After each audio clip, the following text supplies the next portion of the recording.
This is the Daily Treasure podcast produced by Mark Inc. Ministries. I'm Sharon Betters, and I'm so glad that you have joined us on our pilgrimage fueled by hope. Today's devotional is Praying in Desolate Places.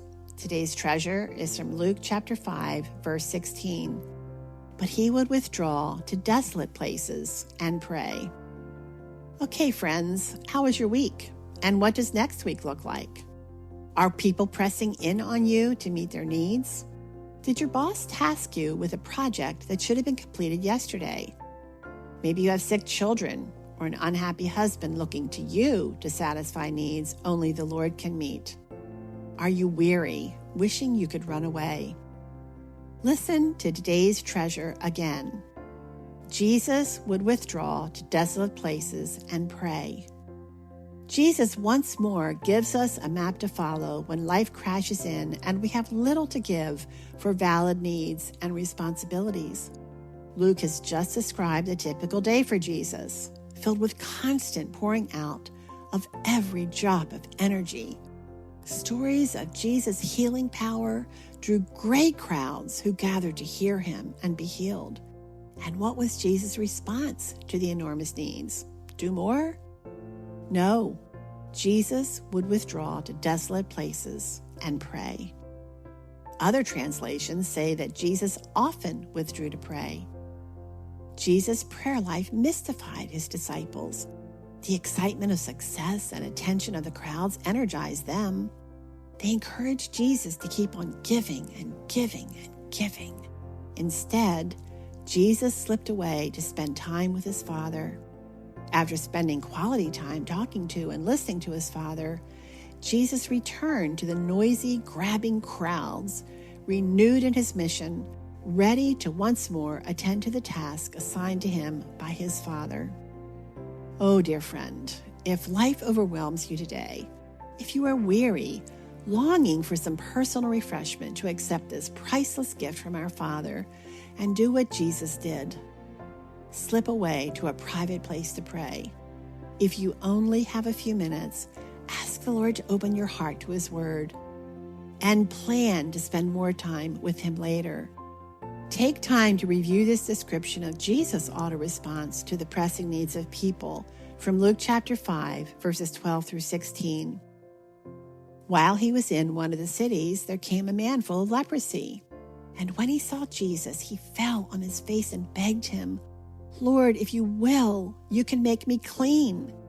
And Jesus stretched out his hand and touched him, saying, "I will, be clean." And immediately the leprosy left him.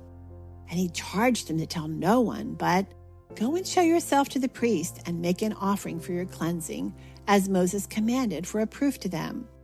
But now even more the report about him went abroad, and great crowds gathered to hear him and to be healed of their infirmities. But Jesus would withdraw to desolate places and pray. Imagine the very Son of God needing and longing to spend time with his Father. Read Psalm 116 or any other psalm with a listening heart.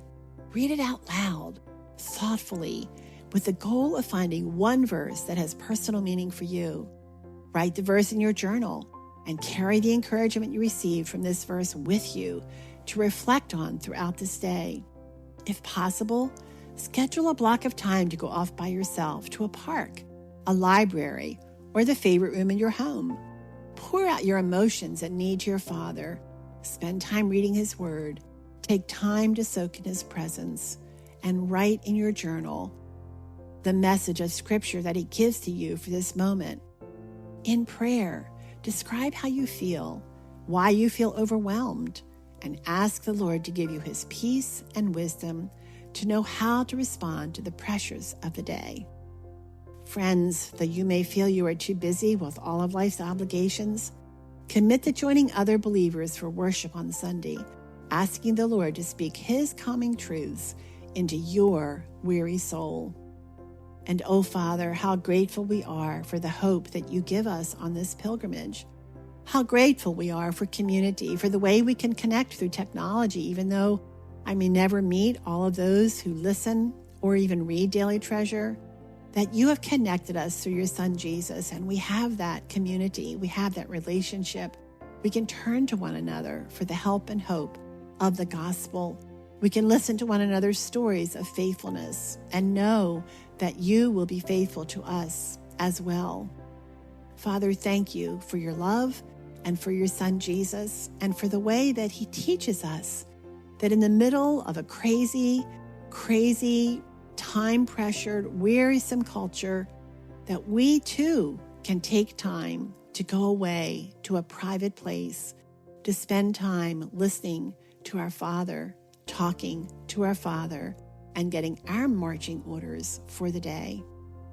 Friends, thanks so much for joining us on our pilgrimage fueled by hope. And sometimes, and most likely all of us, are going to experience really broken places in our lives.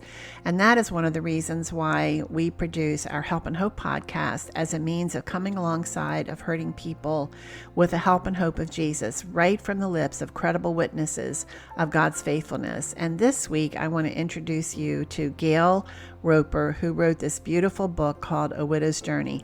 Not only has Gail written this book, but she has written over 50 other books, and she most recently released a book of prayers for the widow's journey. So I am so excited to introduce to you Gail and the encouragement that she has for widows on this pilgrimage, fueling our pilgrimage with hope from the testimony of someone far ahead of us in the journey.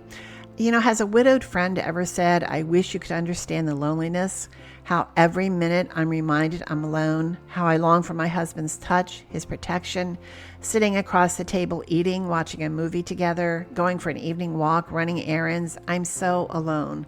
And you wish you could understand too, but you can't. In our podcast this week, Gail is going to share with us what it means to be a widow and how she has learned to walk by faith in this very hard place. The books that she has written are for widows, yes, but I have to tell you, they're also for those who love the widow, because she takes us deep into the heart of those everyday mundane moments where the loss is so great and yet God's grace is greater.